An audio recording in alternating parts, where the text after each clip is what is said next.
नमस्कार, मी लतिका। आज मी तुम्हाला छोले मसाला बनवून दाखवणार आहे। त्यासाठी बघा, ही 2 वाटी मी काबुली चणे भिजत घातले होते, रात्रभर भिजत घातले होते। बघा, सकाळपर्यंत चांगले भिजले गेलेले आहेत। आता हे आपण स्वच्छ धुवून घेऊया। स्वच्छ धुवून घेतलेले आणि टोपामध्ये काढून घेतलेले आहेत। त्याच्यामध्ये 1 ग्लास पाणी टाकायचं, अर्धा चमचा मीठ टाकायचं, मिक्स करायचं आणि कुकरला मीडियम गॅसवर 5 ते 6 शिट्ट्या करून घ्यायच्या। कुकरला बघा शिट्ट्या करून घेतल्यात आणि काढून घेतल्यात। तर अशा पद्धतीने बघा सॉफ्ट झालं पाहिजे एवढं शिजवून घ्यायचं।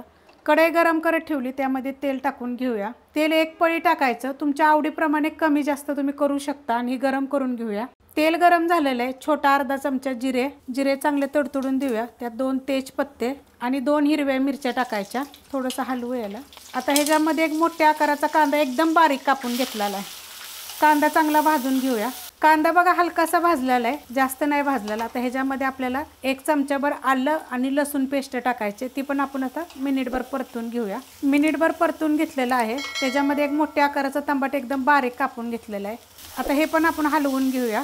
मिक्स करून घेतलंय बघा आणि मिनिटभर परतून पण घेतलेला आहे। आता गॅस बारीक करते। आता ह्याच्यामध्ये बघा, ही तिखटवाली मिरची पावडर आहे, कलरवाली पण मिरची पावडर आहे। गरम मसाला पावडर अर्धा चमचा, धने पावडर 1 चमचा, जिरे पावडर 1 चमचा, छोटा एकदम आकाराचा आहे म्हणजे अर्धा चमचा टाकला तरी चालेल। चाट मसाला आहे, हळद थोडीशी आहे आणि आमचूर पावडर छोटा अर्धा चमचा आणि चवीनुसार मीठ। आपण छोले शिजवताना पण मीठ टाकलेलं आहे, त्याच्याप्रमाणे तुम्ही मीठ टाका।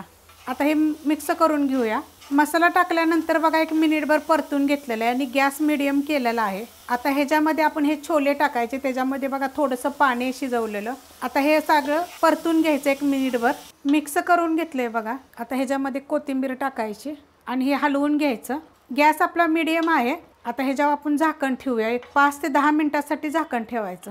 झाकून ठेवलं तर बघा मस्त असं झालेलं आहे। अशा पद्धतीत करून बघायचं, 1 नंबर होतं आणि चवीला एकदम छान लागतो। तुम्ही रेसिपी बघितल्यावर लाईक करा, सबस्क्राईब करा, कमेंट करा आणि शेअर बी करा।